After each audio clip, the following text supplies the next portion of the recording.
I'm going to continue talking about, of course, the Great Depression era. Mostly, of course, I'm going to get into about the New Deal. Of course, one of the things I will get to today that's kind of famous, I'll talk about the anti-New Dealers, at least give you some examples of people that were kind of against FDR. Couldn't really fight him much on that, though. It's pretty strong. But I'll get into that, and then I'll get more into, of course, talking about, the beginning of like World War II and all that.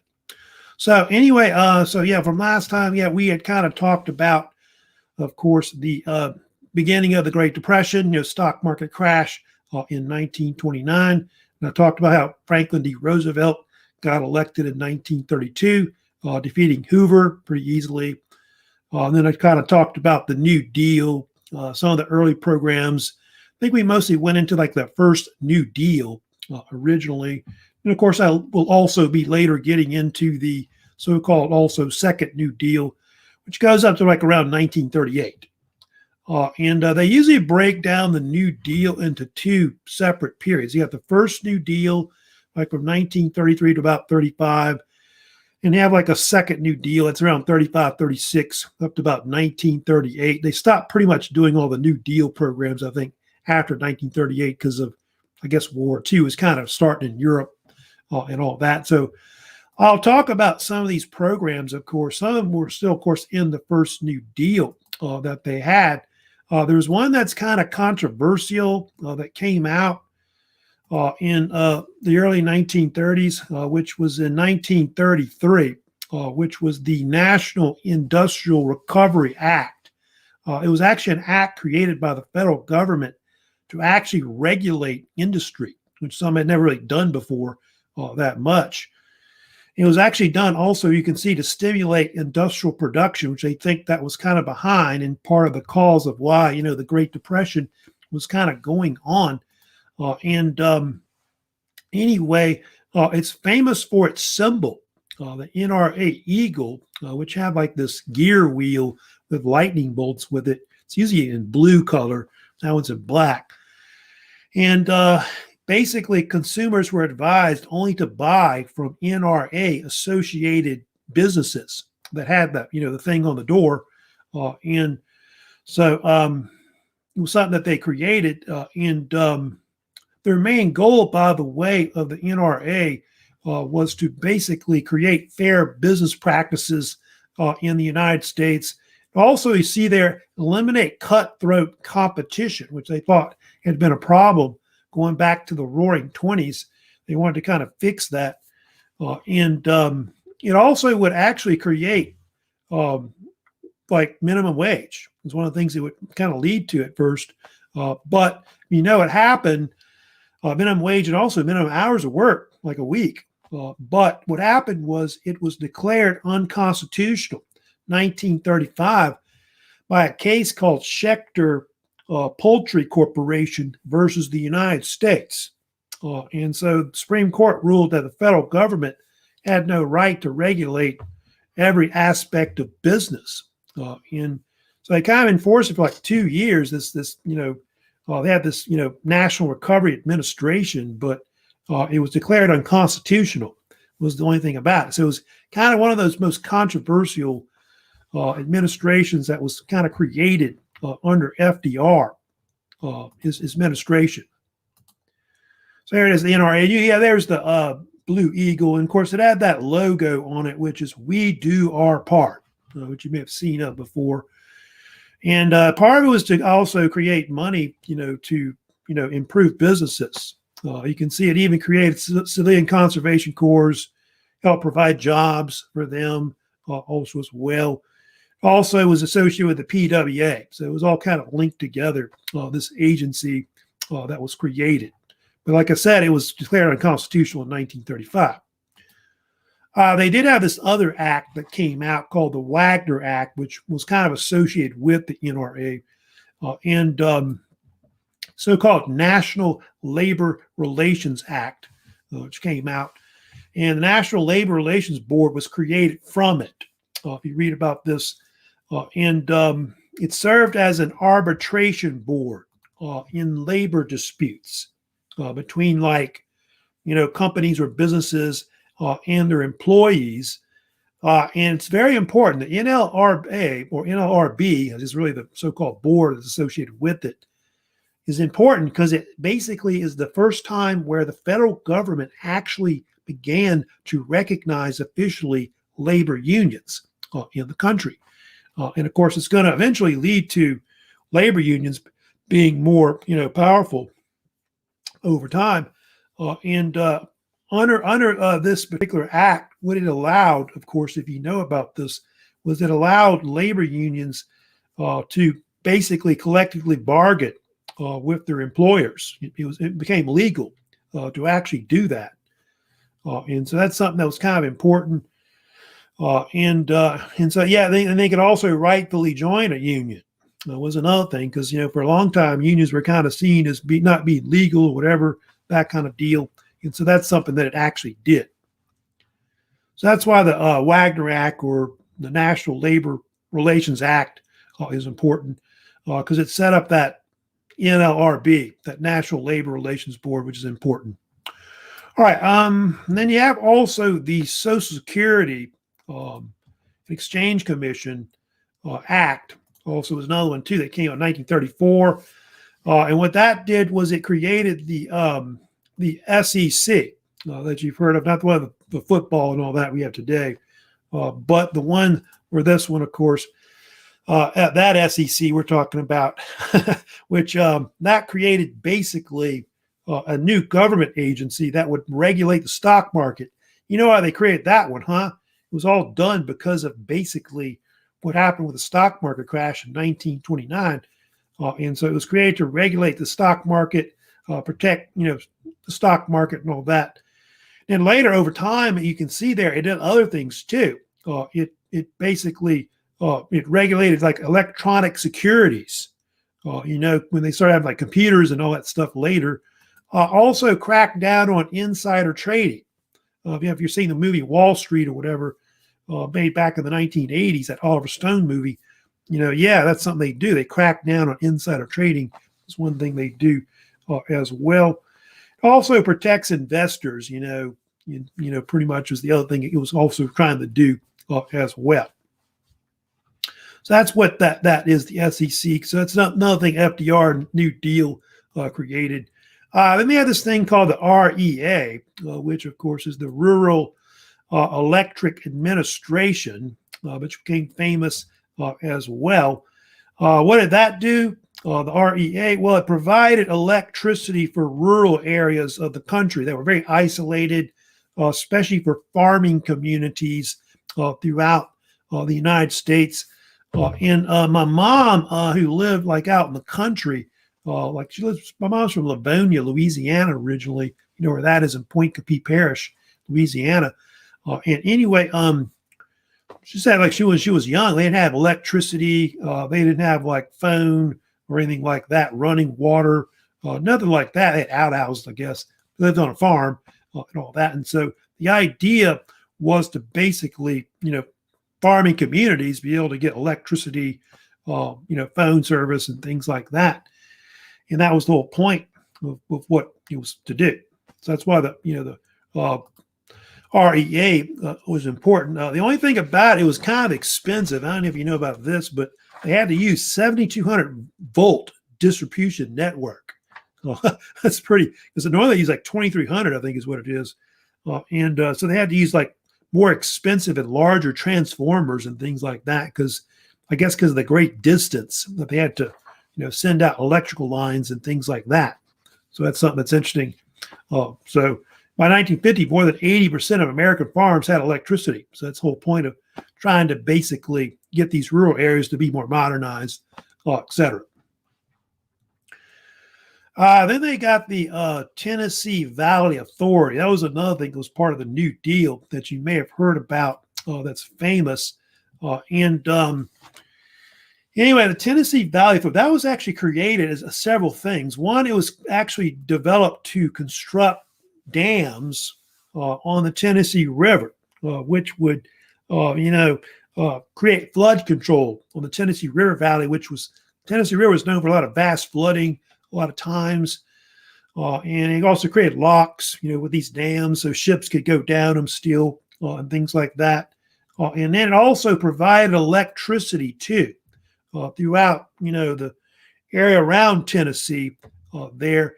You can see it provided for at least close to 8 states that were in and around Tennessee. So Tennessee, Kentucky, Virginia, North Carolina, Georgia, Alabama, Mississippi, all those different states, of course, all got, electricity from it. And it was also, they had an idea to, get electricity to the Appalachian mountain regions, which there was no electricity there. Poverty rate there was, real bad. The Smoky Mountains and all that stuff you've heard of, very impoverished and things like that. And the only thing is, it was kind of criticized. That's the only thing about the TVA. It was criticized, of course, because a lot of private industries couldn't compete with the federal government because of, the price control of cheap, electrical rates. That was the only thing I guess they didn't like about it. Some people complained too because they didn't get enough electricity to other areas of that region. But the TVA is still around, just like the SEC is, also, et cetera. Right. So yeah, talking about that's basically examples, of some of the different things that they had under, of course, the FDRs. That's mostly like the so-called first New Deal. I think part of we're still talking about there at that point. But I want to move on. I want to talk about some of these people that were called anti-New Dealers that were kind of against FDR's New Deal that were there.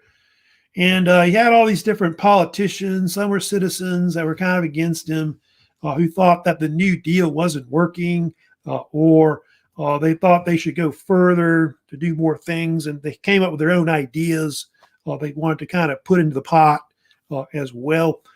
And there's one man here you see, Father Charles Coughlin, of course, is very famous. He was this Canadian-born priest that had come to America, and he was called the radio priest.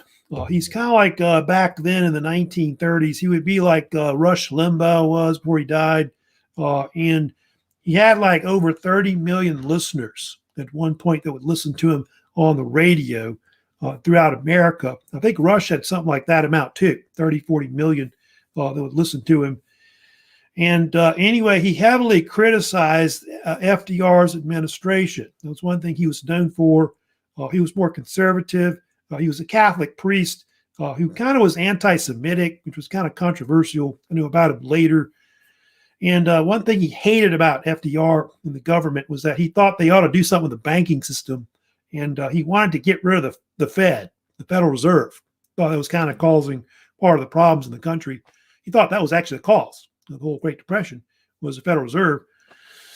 Anyway, what happened was FDR had his radio show somehow canceled eventually about the 30s, mostly because of the fact that Father Coughlin was kind of pro-fascist. He kind of like Hitler and Mussolini, what they were doing in Europe. They thought we ought to do like they're doing, basically. And so they closed the show down eventually. But I think at one point he had 30 million people or more that were listening to him on the radio. So he's considered one of the best examples of an anti-New Dealer that didn't like FDR and, of course, the New Deal. Then they had this old guy they had, you may have heard of, named Dr. Francis Townsend. He was also another anti-New Dealer. He was also famous as well, like around the 1930s. He was this elderly doctor who felt like the elderly people were kind of forgotten in the United States, especially in the Depression. He favored a pension plan that he called the Townsend Plan that he came up with. It was very popular, by the way, in the United States, and people kind of joined it at one point in the 30s.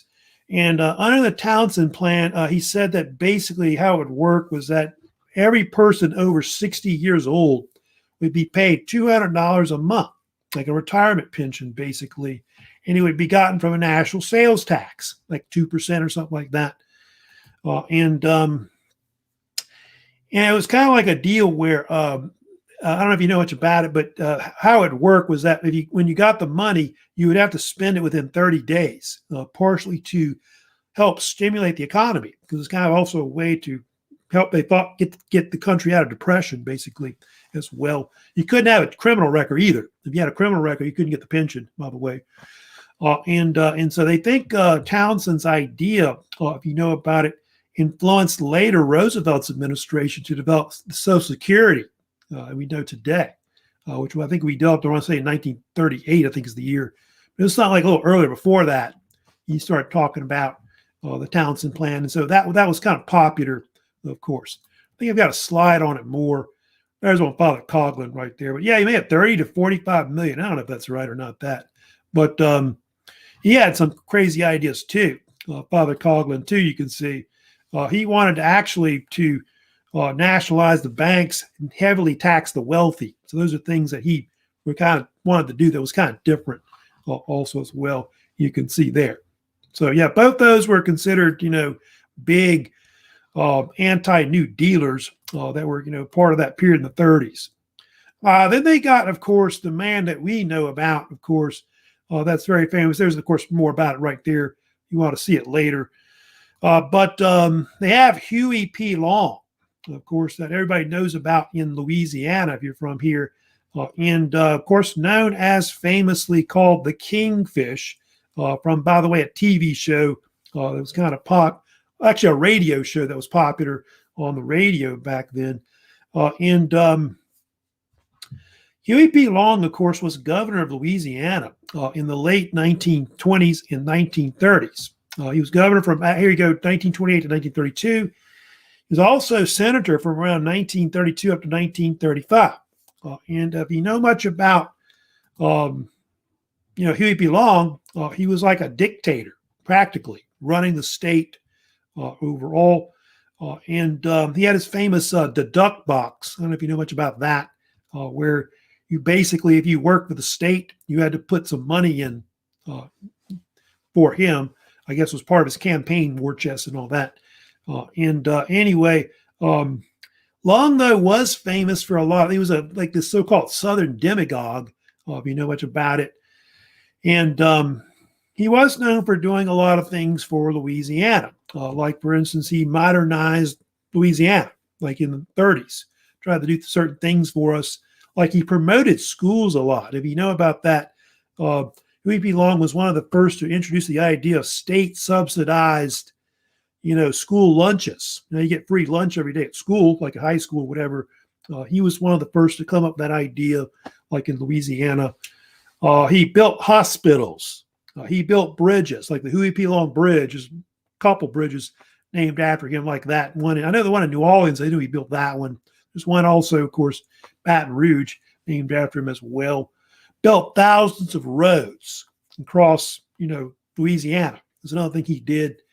Of course, the most famous thing he did was he built the Louisiana State Capitol, which was completed 1932. So he's known for that. He did put a lot of money, about this, into developing Louisiana State University. It was kind of like his pet project, and he even helped develop the marching band, the Golden Band from Tigerland, as it's called, as you know. And so it was something he was big into, LSU, etc. Long was famous for this plan he came up with, by the way, that was called the Share the Wealth Plan. It was actually part of a book he wrote that was called, I forget what year it was written, but he had a book that was called Every Man a King. And he kind of talks about some of his ideas that he wanted to do to help out the American people, especially the poor populations. And you can see there, he wanted to limit the annual income to $1 million each, like per person. So anything above that would be taxed. Yeah. Limit inheritance to $5 million each. Guarantee every family an annual income of $2,000. We're talking about that now. That's something he came up with first. Free college education, free vocational training, things like that were another idea he came up with too. Old age pensions for persons over 60. So these are ideas he came up with in the 1930s, which I guess they're kind of talking about now, trying to do everything. Oh, and it had a slogan, by the way, the share of the wealth. It had a slogan, which is, of course, true about that. It was every man a king, but no man wears a crown. Of course, very famous. He even made a song about it, which is true also as well. So, yeah, he was quite a politician. He was like one of these politicians that was kind of like real populist. People loved him, but he's kind of a buffoon, kind of a clown, about this. He was from central Louisiana. Anyway, what happened was they tried to have him impeached, in Louisiana. And later he became like the Senate. He was a senator, of course, of Louisiana, elected to it. And was known for a lot of filibusters. Like in the Senate, he would get up there and just speak forever. So long-winded speeches was something he was kind of known for, of course, in the Senate. And, of course, I showed you that speech he was, at the beginning of the video, if you want to go back, this lecture, of course, that little famous speech he's known for. What was it called? High Papa Lorum, Low Papa Hiram, when he was comparing the Democrats to the Republicans. They're kind of all the same, he thought. Not much different. But, of course, what happened with Long, he could have, they think, threatened FDR. I think he was talking about running for president again. He was thinking about running for president against FDR, who was running, like, I guess, another term. And he got shot, though. That's the only thing about that. And, of course, if you've ever been to the Louisiana State Capitol, they still have, if you go by the governor's office, they still got the marble where the bullet holes are, of course, in the wall. Apparently he was shot by this man named Dr. Carl Weiss. He was shot on September 8th, 1935. Carl Weiss was actually this Baton Rouge doctor who was angry about the fact that his father-in-law, who was a judge, was getting gerrymandered by Long.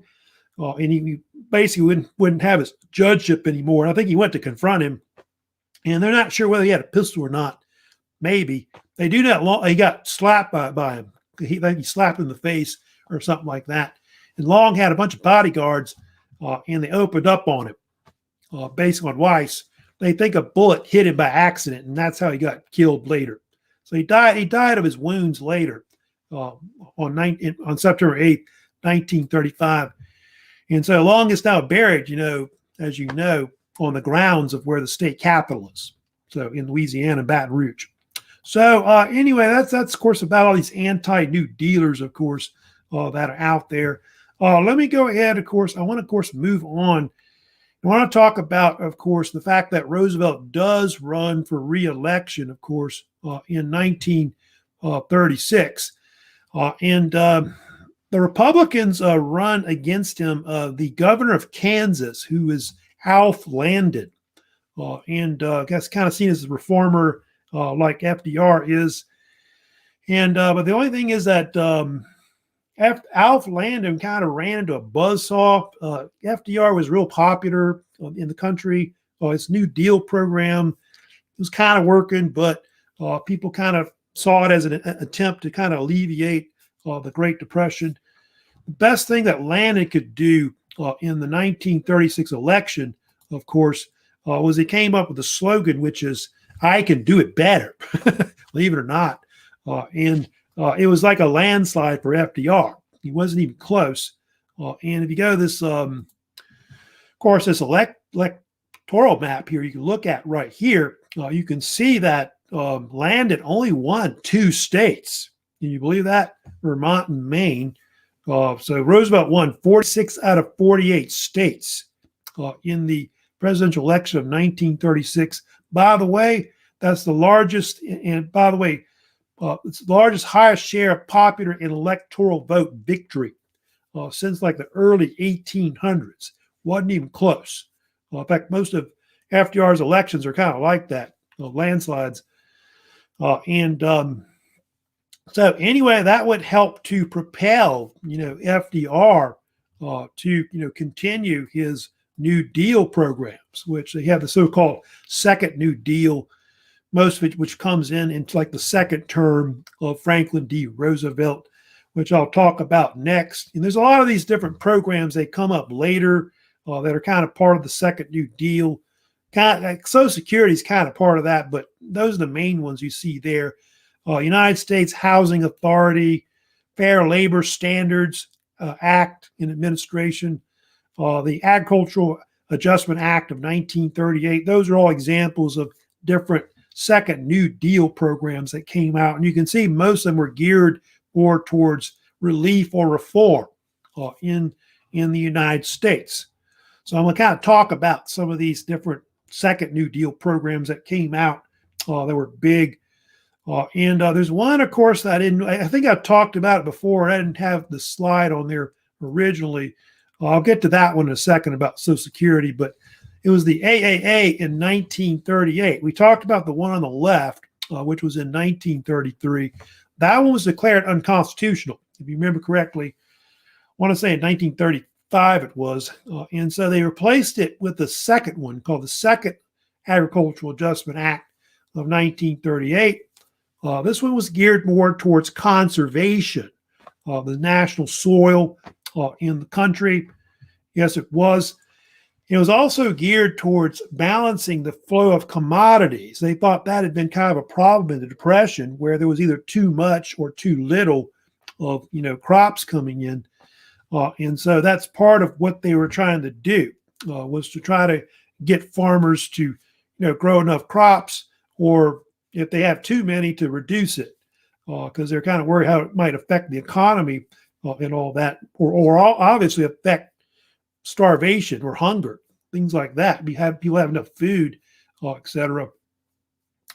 And so it's considered like a farming subsidy, more or less. They pay farmers, basically for the proportion of acres that are withdrawn from production, etc., that we talked about before. However, this one was different in the fact that one of the things that the AAA did in 1938 was it did several things here, which is very interesting. One was it provided actual storage for crops that were considered too large. So you got the federal government even stepping in and creating grain storage silos, things like that. Storage facilities, basically silos, and you can see there another thing it did that's very interesting too was it began to insure crops with the so-called Federal Crop Insurance Corporation, which was created in 1938. So you got that, the so-called FCIC, which is still around today. So you got crops being insured. And I think that was also because of the boll weevil epidemic that also had hit farmers a lot in the South in general. Now, one of the most famous things I did want to talk about, which is right here, is the Fair Labor Standards Act. That was something that was passed in 1938. That was part of the second New Deal.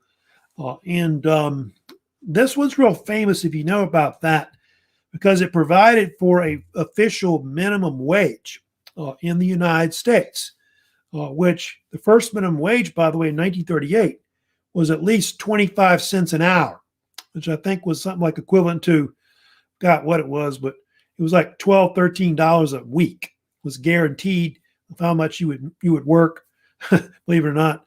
And at first it was 44 hours was the most that you could work. But eventually in 1940 during World War II, they reduced it to 40 hours, and that's kind of what it is today. It depends on what your occupation is, though. And then the other thing it did, too, was it abolished child labor. There's one thing it did in the country, especially those under 16. And it also set the overtime rates. So if you work over a certain amount of hours, you would get time and a half. And so this is something that's still around. The Fair Labor Standards Act is still enforced today by the Department of Labor with our federal government. So that's something that's real famous, of course, of course, under the New Deal. They also got you may have heard of the USHA, right? United States Housing Authority. That was also created too during the New Deal. That was actually created to lend money to states or communities that wanted basically low-cost construction houses. Now, the reason why they wanted to do this was because of the fact that there was a shortage of housing in the 1930s, later in the 1940s, even up in the 1950s. And so this was something that's real important. And you could see loans could be as much as 90% of the project costs at low interest. And by the way, on 60-year terms that you could get. So it was kind of a way to kind of increase, housing in the United States, but at a low cost amount overall. So it provided up to $500 million in loans of low cost housing projects. So that's pretty amazing. It was around till 1965, but it was abolished, by the way, by LBJ's administration. It was later merged with the Department of Housing and Urban Development, which you may have heard of, which is around still today. By the way, during World War II, the USHA at one point lent something like $750 million to build over 150,000 housing units. Because, people started moving in all these cities because of all the war munitions that were kind of going on, these factories putting out weapons and things like that. And so they needed houses for people to, live in, but there was still a shortage. That's the only thing about it. Still a shortage, even if they did that. But the only thing is, if you were a minority, like not, non-white, whatever, it was kind of difficult still to get housing. Then I was talking about Social Security. That was another thing that they kind of count as part of the so-called Second New Deal, which, was kind of influenced by like the Townsend plan that I told you about before. So what that did was it was a new government agency as part of the New Deal that created employment insurance was one of the things it created initially. And then it also created a pension retirement system for those that were elderly, 65 and older. And so that was something that was started in the 1930s. I remember my dad telling me he got his Social Security card, I think early 30s, something like that. And that was born way back then. He must be number 2 or something on the list. I'm kidding. But anyway, what it did was he basically, what it did was it provided not just that, but it also provided for like the handicapped, the blind, those kind of people, and of course, Social Security today is, taken out through your FICA, payroll taxes. And of course, it is kind of controversial today, Social Security. Of course, some people think it may go bankrupt one day because the fact that, so much money is being taken out right now for the elderly right now. So it's kind of a debate about whether it's going to be there one day. Of course, I don't get Social Security, though, because I've got a state pension and all that. So, man, if you're lucky you got that, I guess that's nice. So, but anyway, so I'm going to, of course, move on to, we're going to, of course, next be shifting gears. I will be talking about World War II. I did want to talk for a few minutes, though, about the legacy of the New Deal here.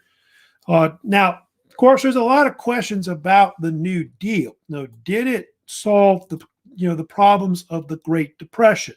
That's been, of course, an issue that they've talked about for years, even now, and it's still disputed.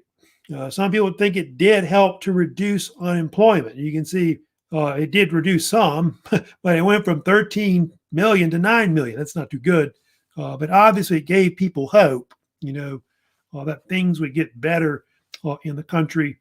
American farmers were subsidized, of course, starting even still now today, so things haven't changed much with that.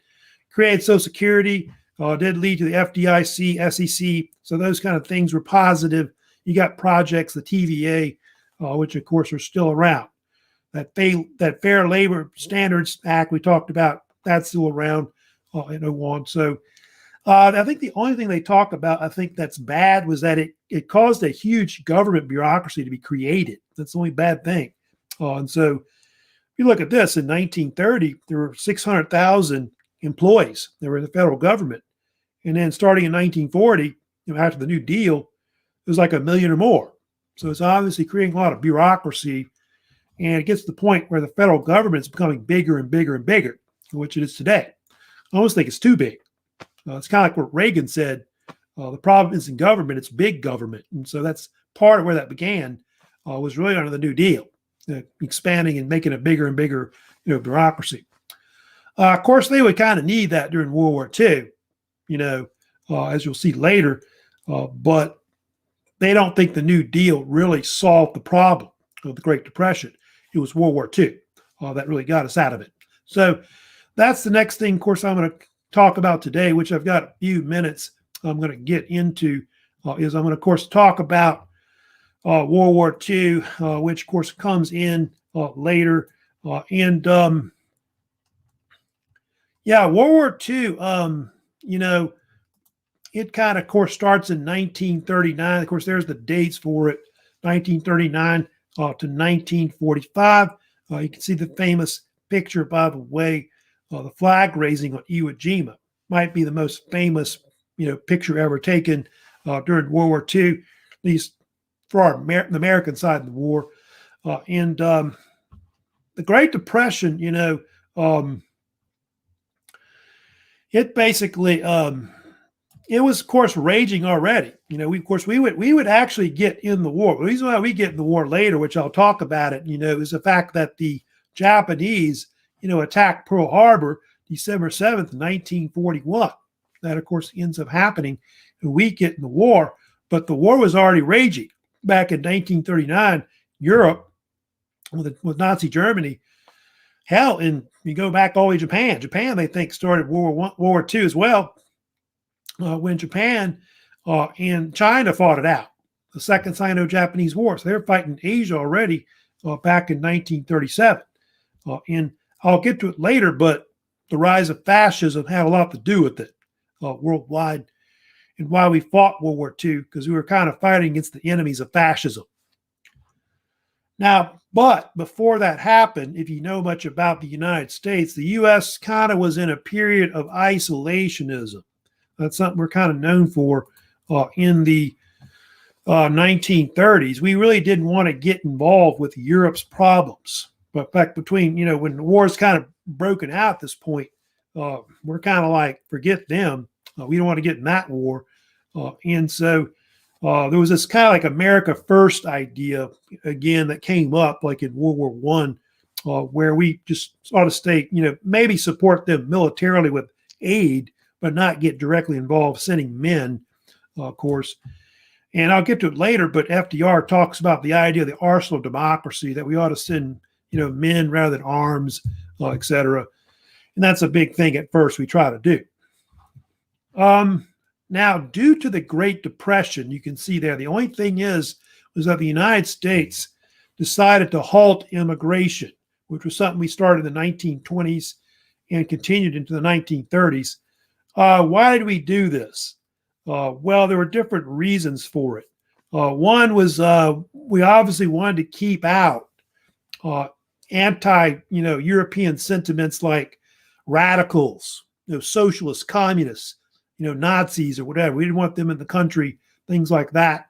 Also, people that were non-Protestant, they didn't want in the country some Protestants, of course, that were already here.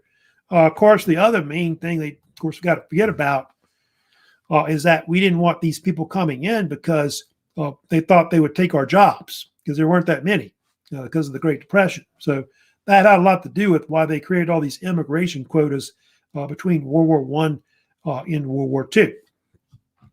There was actually these two main acts that Congress passed, by the way, 1920s, that were actually big. The Emergency Quota Act of 1921, and they have the National Origins Act of 1929. Both those actually halted a lot of immigration to the United States. And it was all, by the way, based on the percentage of nationality that were in the country. So like in 1921, if there were so many Polish people in the country, like say, 200,000, that meant that only 3% could come into America as an immigrant of that amount. If it's in 1929, they lowered it to 1%. And basically I think in 1921, I think only they actually had a limit at one point too. 350,000 was the most people could come in as an immigrant in 1921. 1929, it was only 150,000 that could come into the country. So they're really trying to limit people from coming into the country. Then they raised tariffs, if you know about this too, also between the wars, the United States, because they thought tariffs had caused, the Great Depression, like the Hawley-Smoot tariff I talked about before. And it only caused a war of tariffs, like between different countries. And they think it actually caused the Depression to spread, like into Europe, Latin America, and that kind of made it worse. And they think it led to the rise of fascism in some of these countries because their economies were so bad between the wars. So I'm going to get next, and of course, I'm going to talk about the causes of World War II, of course, that occur, which are quite a lot. And of course, there's this, of course, main thing that of course, helped cause it. They think nationalism was, the rise of nationalism, is obviously a key thing that led to, nationalism. But the one thing that really caused the most was the rise of fascism that occurred in Europe and occurred in Asia. Fascism was this right-wing political ideology that was very extreme nationalists, kind of opposite of like socialists or communists. In fact, they were the enemies of those. Like those two hate each other. You know about that. The fascists and the fascists hate the communists, or anarchists and the socialists, and vice versa. They're the enemies of each other. And this started like around World War I. And it's believed that Italian fascism started with Benito Mussolini, of course, in Italy. He was really considered one of the first fascist dictators to rule a country. He would, in fact, rule over Italy up to like 1945. Anyway, actually, I think it's like 1922, but he starts to kind of come to power around 1919, roughly. He became actually prime minister in 1922. Anyway, he called himself the Il Duce, which meant the Duke or the leader. The actual word fascism, by the way, evolved from an ancient Roman symbol, the so-called fasci, which you see on the left. Fasci was a Roman symbol of power and authority, where basically like a monarch or maybe a magistrate would have power over others, like the people or the military. What happened was he took that symbol and he began incorporating it into his movement, onto his flag of Italy. And then over time, he had this idea or ambitions to make Italy into a world power. It would be kind of like the Roman Empire. And so that's why he kind of, used that symbol more or less. Hitler used it too, also as well, of course, in Nazi Germany. And that was something that would be kind of famous, of course, prior to the war breaking out. Him and Hitler will later form an alliance together, of course, which is the so-called Axis powers that they have. So you have Mussolini, of course, on the rise. I'll get to Japan later. They also have fascism as well. But you have also Adolf Hitler, too, of course, very famous in what would be later Nazi Germany, or what they call the Third Reich. Hitler was this Austrian, by the way, who was also kind of extreme nationalist as well. He was a World War I veteran. And anyway, what happened was he helped develop the Nazi Party in the 1920s, which was a right-wing German nationalist party, which was geared towards revitalizing Germany. And of course, he spoke up, heavily about the Treaty of Versailles, about how Germany had been stabbed in the back. He blamed all the Jews for all the problems of Germany, and also the communists. And so the Nazi Party, if you know about it, was heavily anti-Semitic, anti-communist, and he thought to want to eradicate that, like eliminate both of them, in the world. And the Nazi Party was also called, by the way, the NSDAP. It's one of the short names they called it, or their enemies called them Nazi for short, which was short for National Socialism, or their full name, if you want the full name of the Nazi Party, it was actually called the National Socialist German Workers' Party. Over time, what happened was Hitler eventually took over Germany, and they began to rearm it, which they do in the 1930s, which will be the preempt to what will be later World War II. And what's going to eventually happen is like Hitler's going to start taking back land that basically they had lost after World War I with the Treaty of Versailles. And so you'll see, like in the 1930s, the Germans start taking back the Rhineland, which I think was taken back in 1936. They annexed Austria in 1938. And then 1938-39, they took over Czechoslovakia also as well. So they start gobbling up parts of Europe. And of course, the Allies refused to stop it. I think at the Munich conference, they could have stopped him in 1930. I think this was September 1938, I think it was. But basically, they gave in to Hitler's demands because European powers like Britain, France didn't want to go to war again. But they eventually would have to, 1939.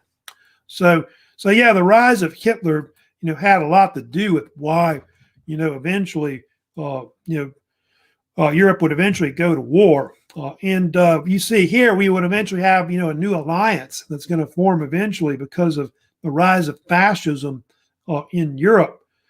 And you have, like during World War II, you have the Axis powers, of course, you'll have, which will be the main alliance that'll fight the Allies in the war.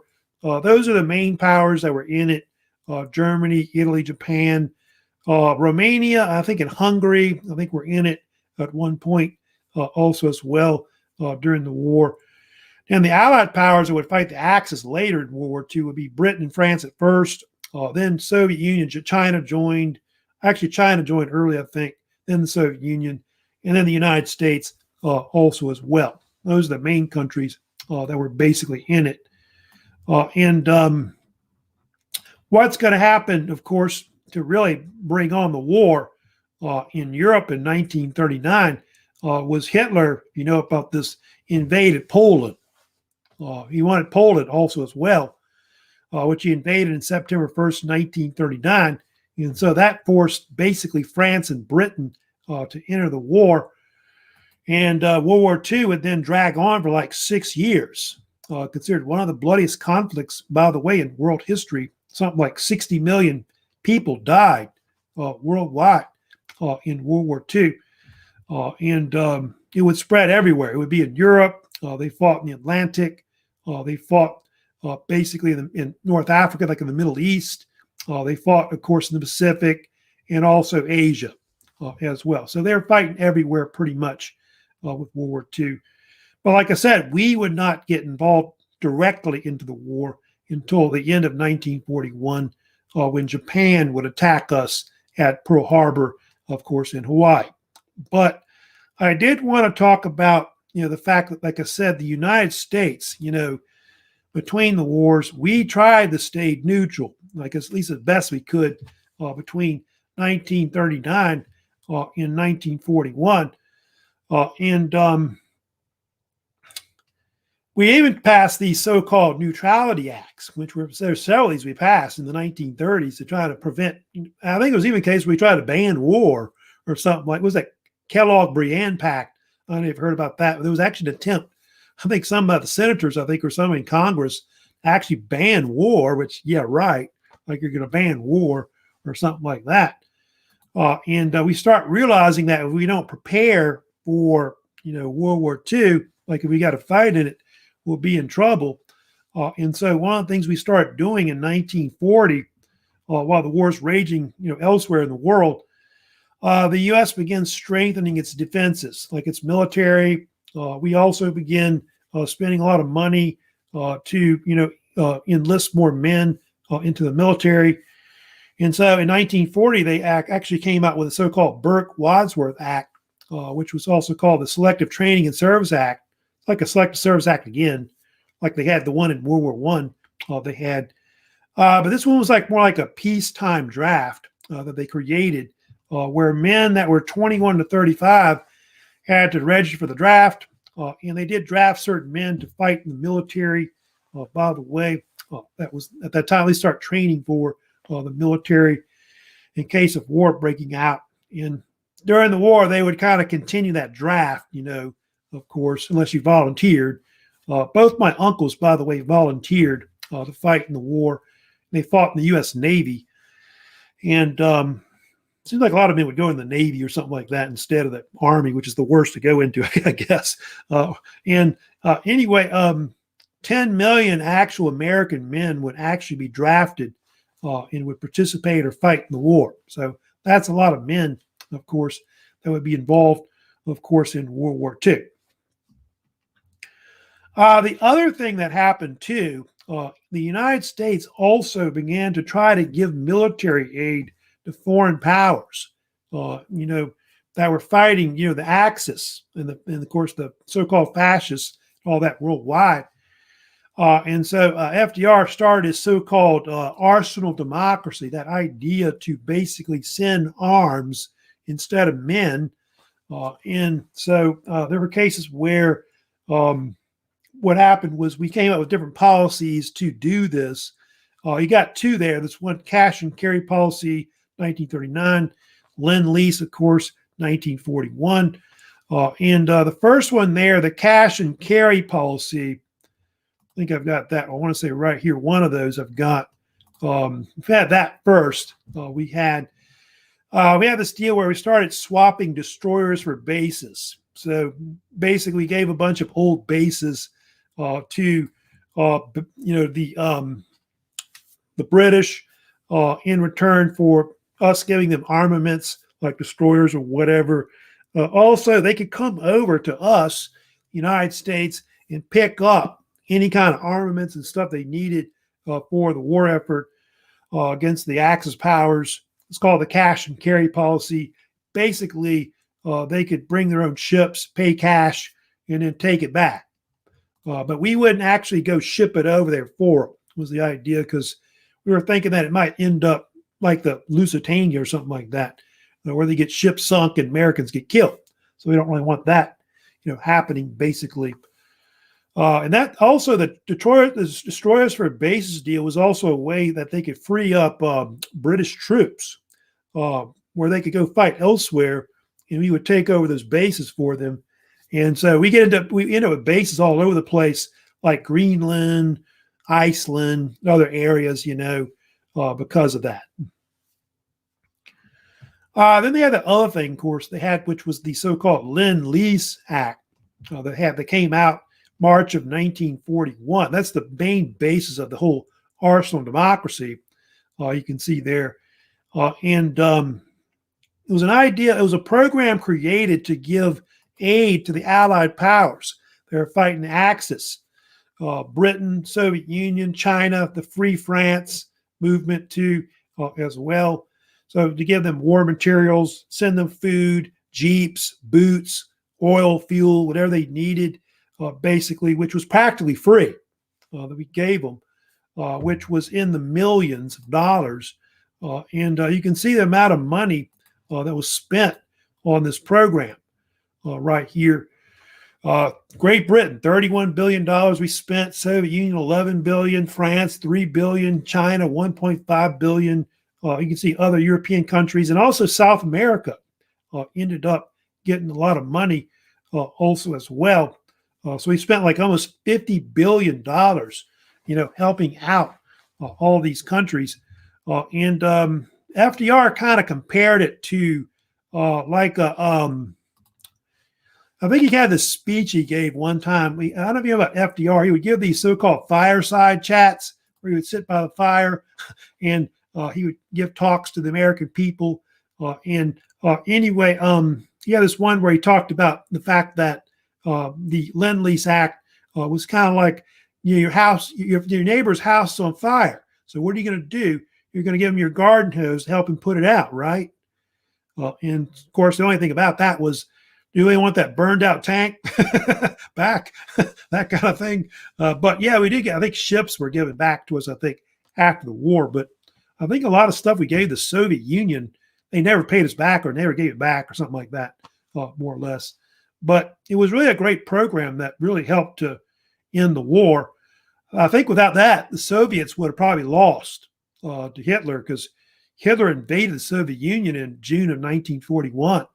Which was the Eastern Front was the bloodiest front in World War II, where 20, 30 million men died. I think almost half the amount of people that died in the war were really on the Eastern Front. So anyway, so that's pretty much it for today, lecture-wise. This pretty much wraps up, the Great Depression era and the New Deal.